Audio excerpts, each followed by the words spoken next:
গালি দিও না, গালি দেওয়া ভালো নয়। Don't call my name. Calling someone's name is not good. কাল রাতে তুমি কি বাইরে গিয়েছিলে? Did you go out last night? আমি পুরোপুরি দ্বিধায় আছি। I am totally confused.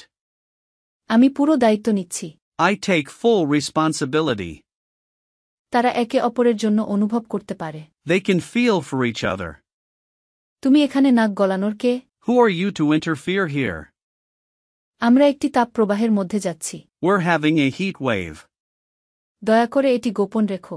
Please keep this secret. রাস্তায় জ্যামের কারণে আসতে দেরি হলো। It is too late to come due to traffic jam. সেখানে যাবে না, সেখানে তোমার যাওয়া উচিত নয়। Don't go there, you shouldn't go there. ইংরেজিতে ফ্লুয়েন্ট হতে স্পোকেন ইংলিশ কোর্সে এনরোল করুন। Online batch, 1-to-1 personal care, video lesson course. ভর্তির জন্য স্ক্রিনে দেয়া নাম্বারে ফোন করুন বা হোয়াটসঅ্যাপে মেসেজ করুন।